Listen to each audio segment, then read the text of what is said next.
Salut à tous. Si je vous dis que vous pouvez devenir un super-héros en faisant sans pompe, sans abdos, sans squat et 10 km de course par jour, je n'assure pas que ça fonctionne pour vous, mais sachez que ça a fonctionné pour Saitama, alors pourquoi pas pour vous. Et oui, si vous ne l'avez pas encore compris, on va parler d'un manga de super-héros, One Punch Man.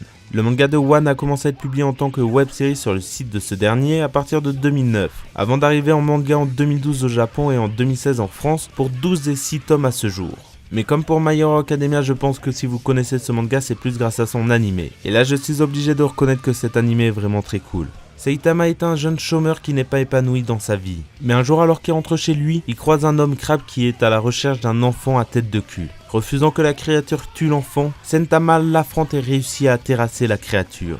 Suite à cet affrontement, il décide de se ressaisir et de devenir un super-héros. Mais une fois qu'il a atteint son objectif, un problème se dresse devant lui. Il est devenu tellement puissant qu'il réussit à vaincre chacun de ses adversaires en un seul coup de poing. Saitama décide donc de partir à la recherche d'un adversaire qui pourrait lui tenir tête.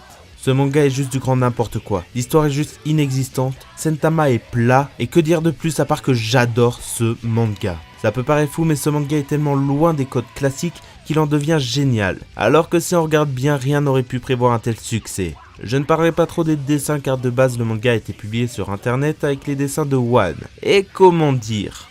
Je préfère clairement ceux de Murata. Mais là encore une fois, respect à ces deux hommes qui ont décidé de donner sur certaines scènes un visage vide à Saitama afin de rendre les autres personnages ainsi que les ennemis plus impressionnants face à ce petit homme. Sinon, pour parler des dessins, je les trouve très beaux et tout en contraste. Parlons dorénavant de l'histoire. Elle est plutôt étrange à vrai dire. Pour une fois, on commence avec un personnage surpuissant et même tellement puissant que personne ne peut le battre. Mais j'en reparlerai plus tard dans la vidéo. Vous savez quoi? Parlons de Saitama. Ce personnage est très étrange que ce soit par rapport aux autres personnages de One Punch Man, mais aussi par rapport aux personnages classiques d'un manga. Dans un monde où une grande partie de la population rêve de devenir un super-héros, Saitama va dans le sens inverse. Il est devenu un super-héros pour dire de faire quelque chose de sa vie et il se moque de l'image que les gens ont de lui. Et par rapport à Naruto ou à Luffy, Saitama a juste peur de personne. Là où n'importe quel personnage principal de manga a un ennemi principal, un ennemi défini et qu'on le connaît depuis le début du manga, Saitama lui se contente de le chercher. Et comment parler de notre chauve favori sans parler de cette particularité? Saitama est chauve, ce qui est plutôt rare dans les personnages de manga.